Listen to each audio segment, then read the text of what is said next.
Welcome to the Dr. Stacy Show, where we're talking about all things love and wellness as it relates to raising our kids. I am your host, Dr. Stacy, and today I am honored to have with us Dr. Airreia Pierce. Dr. Pierce is an educator in higher education and early childhood. She is a wife, a mom of three. She spent 15 years in the classroom and is a published author. And folks, she has 9 books just in her The Bare Necessities of Life series, which is a series of books aimed at our young folks to help them with emergent literacy skills. Dr. Airreia has a heart to share and help individuals to help their young people when it comes to getting a good start to school. Dr. Airreia, thank you so much for being with us today. Yes, thank you, Dr. Stacy, for having me today.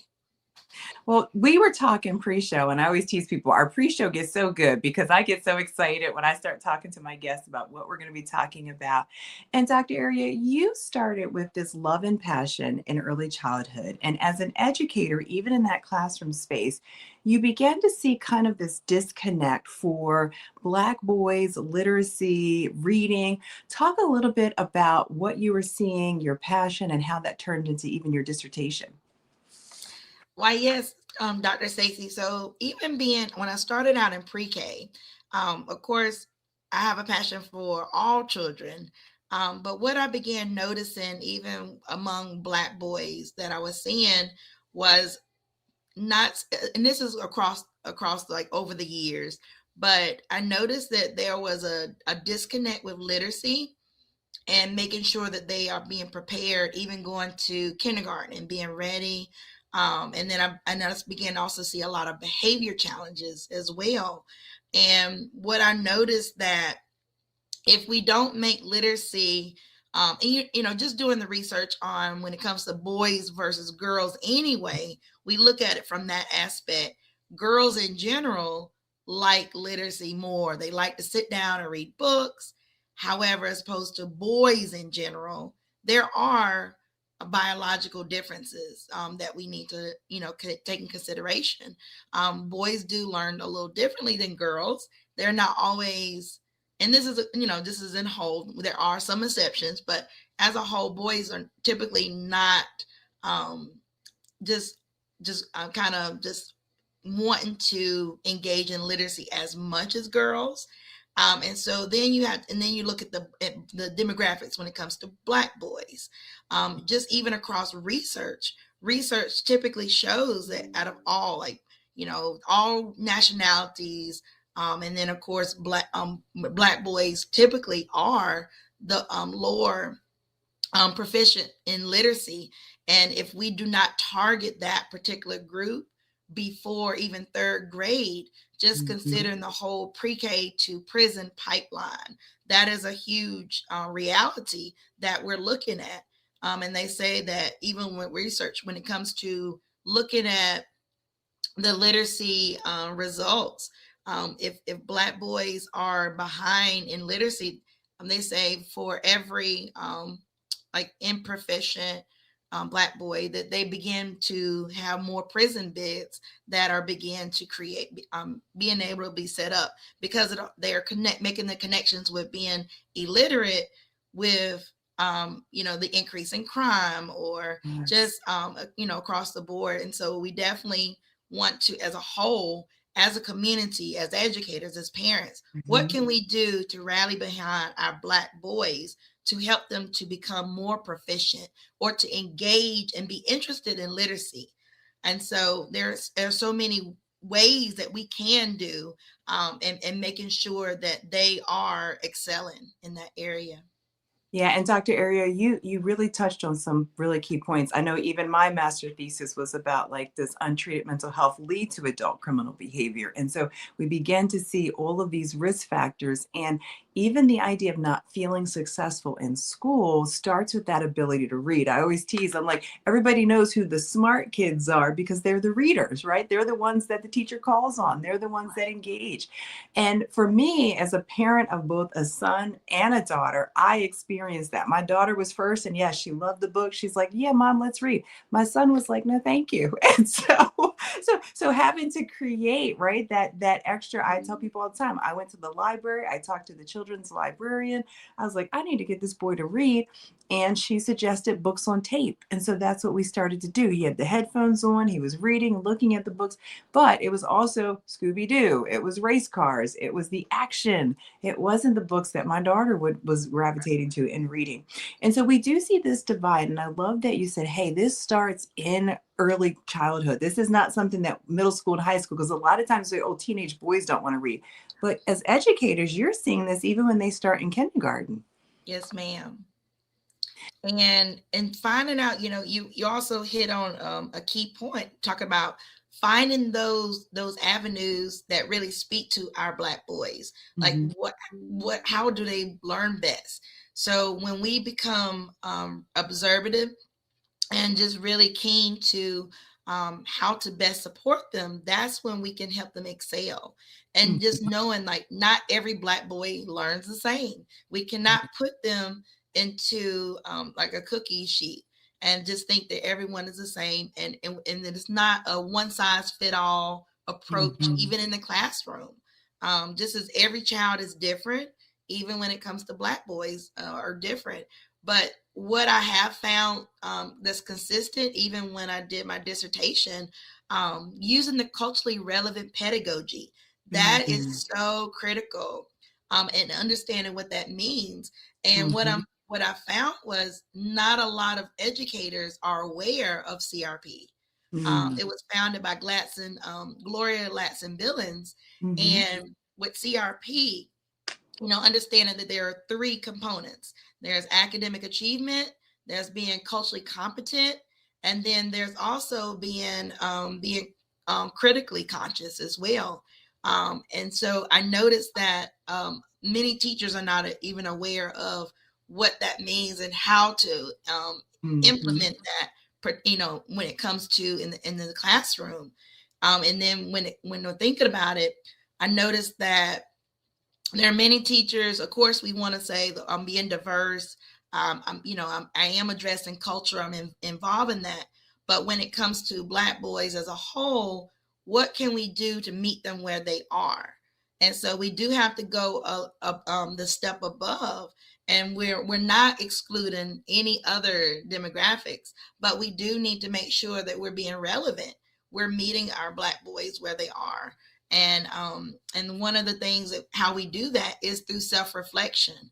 We Mm-hmm. have to make sure that as teachers, we are monitoring our own bias, because that was one of the things that I did find in during the dissertation.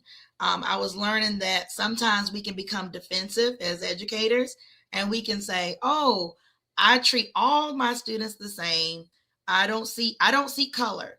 Mm-hmm. And one of the things, Dr. Husband, he was one of the researchers. He's also an educator in Chicago, Illinois. He teaches early childhood at a university. But I was definitely really interested in all of his articles that I've read that he has researched on. And one of Mm-hmm. the things that Dr. Husband shared was just the importance of knowing that when we say that I don't see color, Yes. actually you do see color. And Yes. so it's actually a microaggression, Mm-hmm.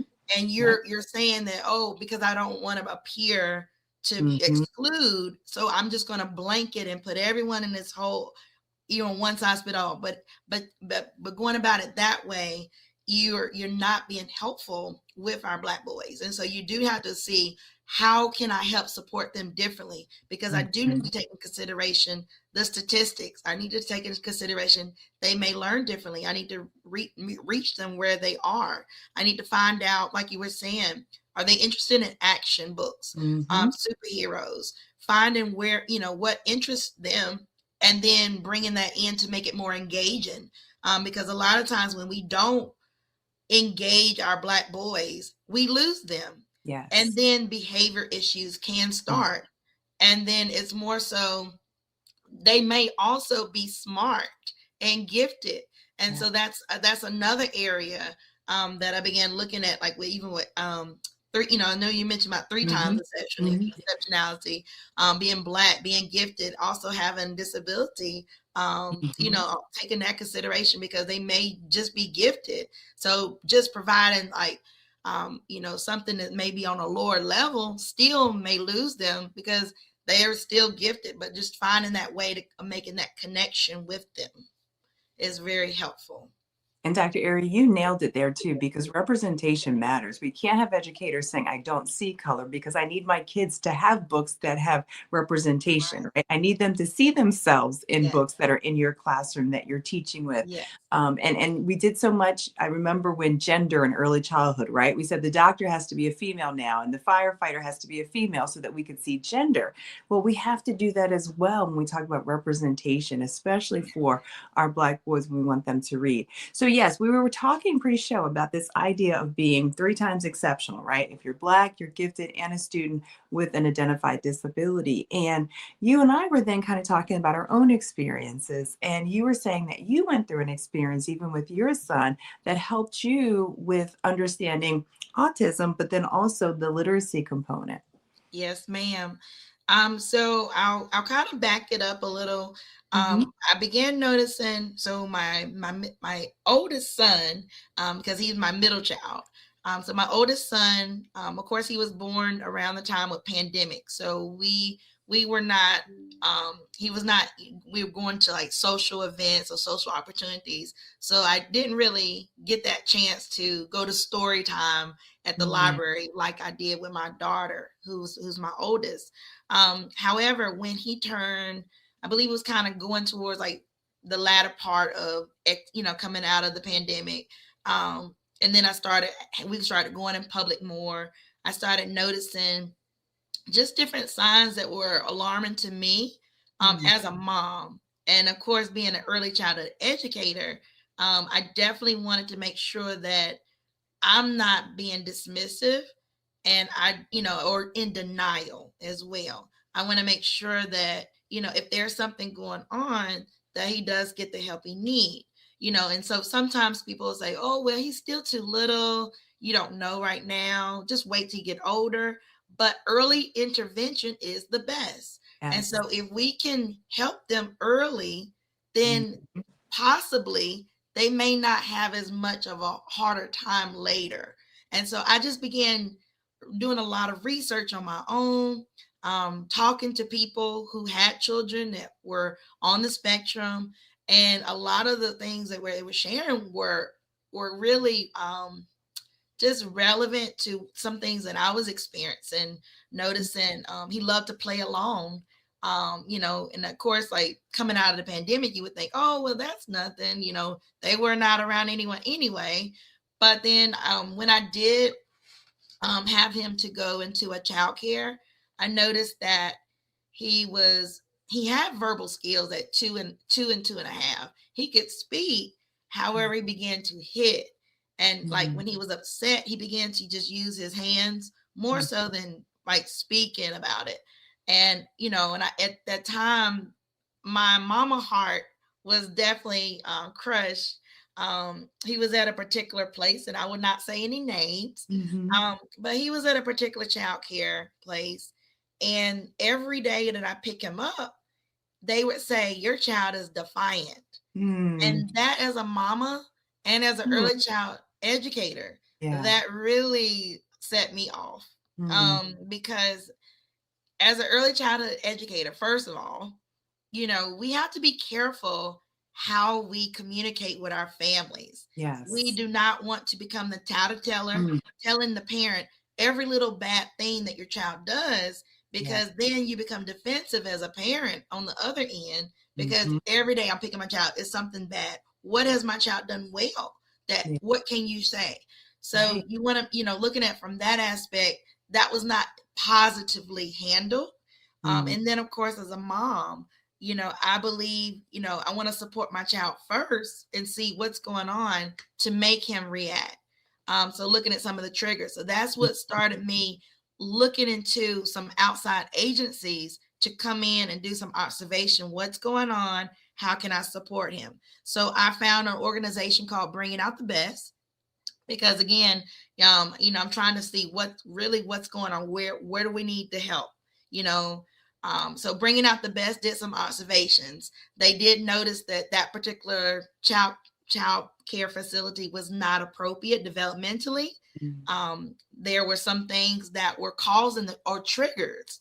You Yeah. know, we think about like the ABCs. You have antecedent, which is A, Mm-hmm. B is being the behavior, then C is being the consequence. So a lot of his behaviors that he was having was because the environment was not conducive to his learning. And then we found out like he is gifted. He loves Legos and building, and putting things together and problem solving. There were no blocks in the room.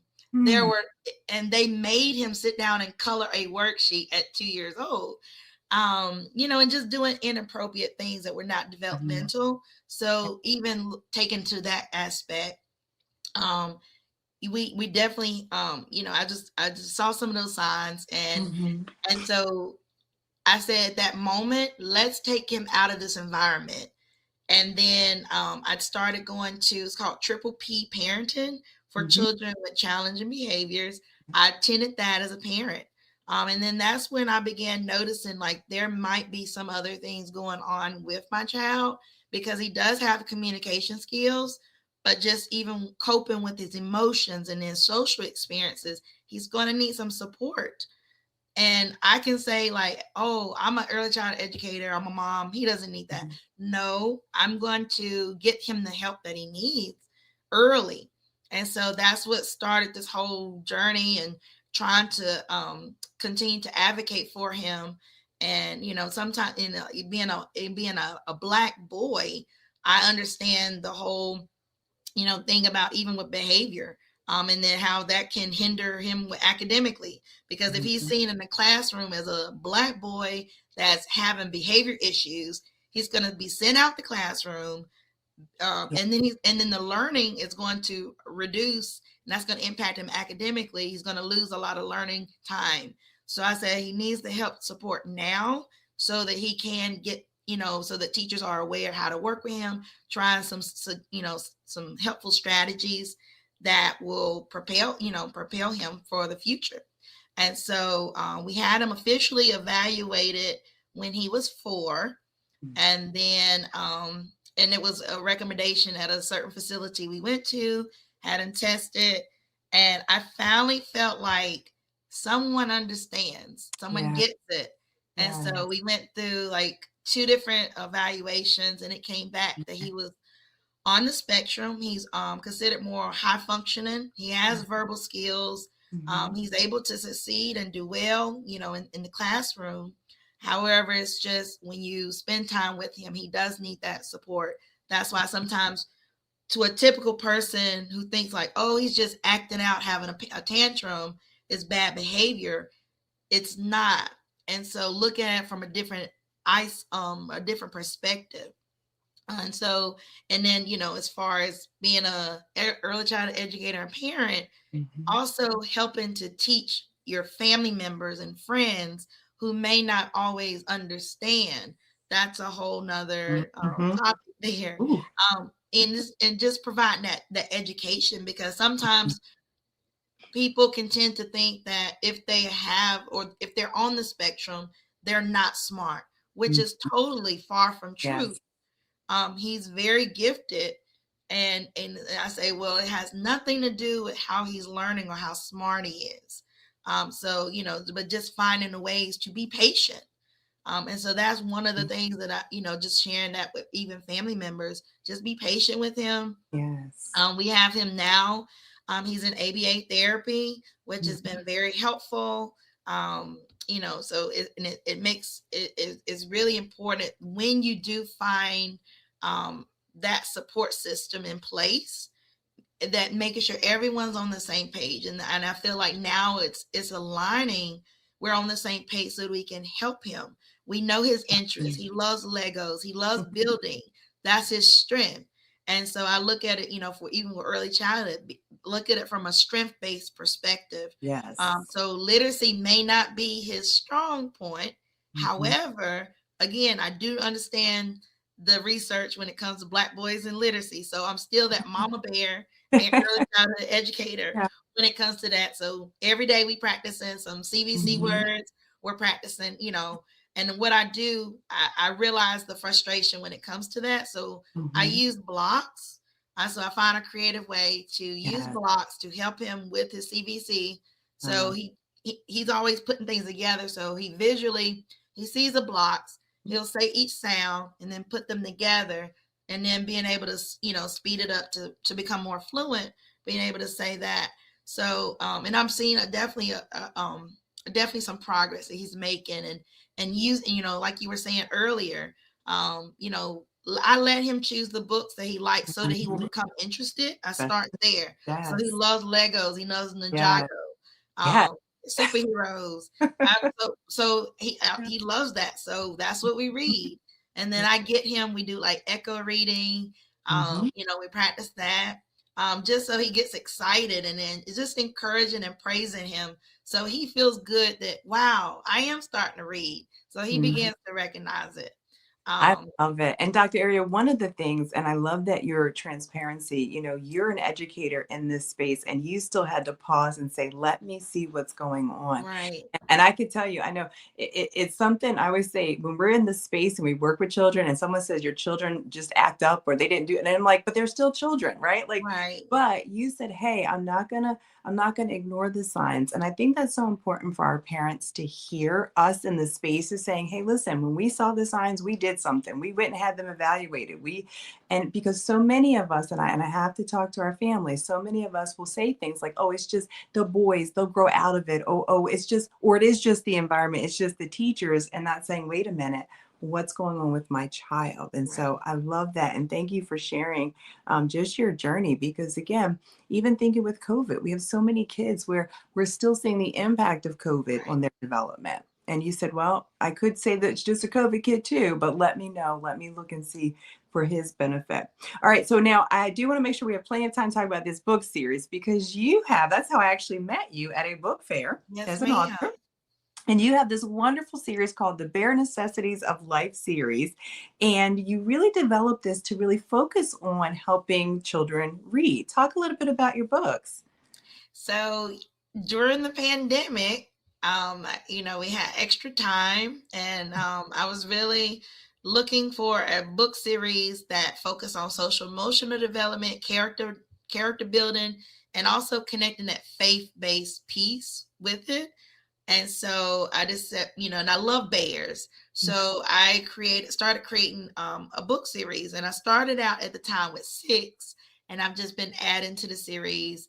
And so I think about different values to focus on, and hence the title Bare Necessities of Life. I look at it as being character development that Mm, will keep children. So, of course, I'm an advocate for academics, and that will open up a door, but character is going to keep you in the door. mm, And so just knowing, even from a faith-based aspect, mhm, and I understand like that we can do nothing in ourselves. I cannot even take credit in what I do. I depend on the Lord for my strength, for my help, and giving me the guidance. And so it's important that faith-based, we teach children that yes, you are smart, not just because you are reading books more or you're making straight A's, because you can have straight A's, but then your character has not been developed.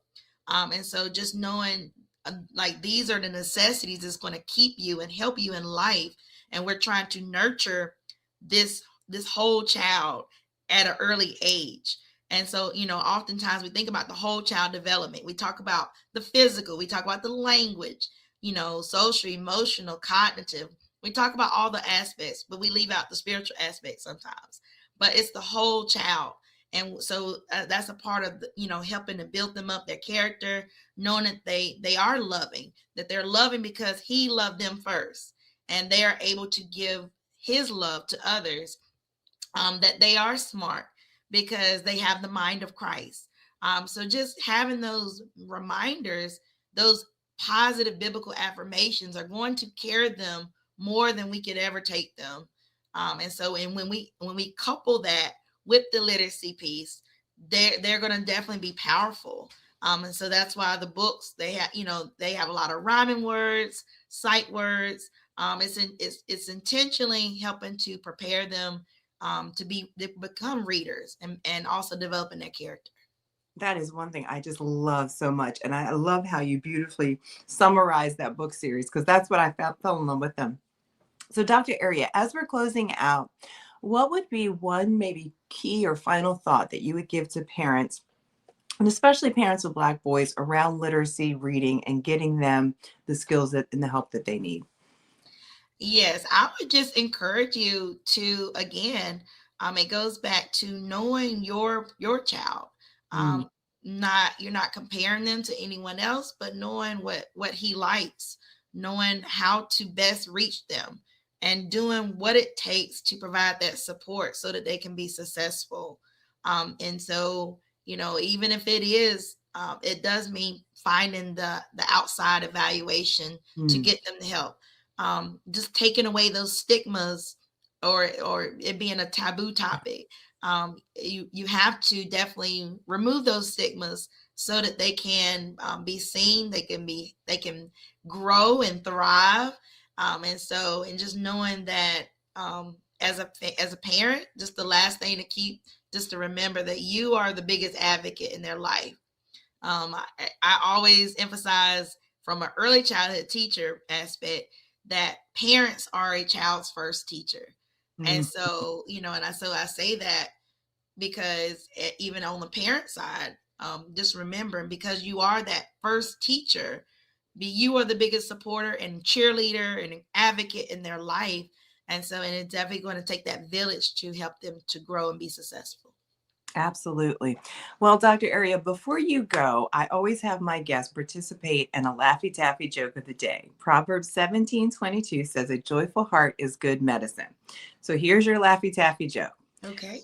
What building has the most stories? Oh my goodness. What building has the most stories? Mm-hmm. Oh my. I know it's gonna be something funny. I'm at a loss right now. Okay, a library. Oh my goodness. All And right, it Dr. does. And And you I said the get word it. library too. Right. That was perfect. I love it. So, Yeah, because like stories, and I'm thinking about stories like uh-huh, building like how many I know. stories high. That was a good one. I thought you were going to get it too because I was like, oh, she said library earlier. She might get this one. All right. So, Oh, Dr. Aria, how can that our was a good one. listeners get in touch with you? How can they get your books and learn more about literacy? Tell them how to find you.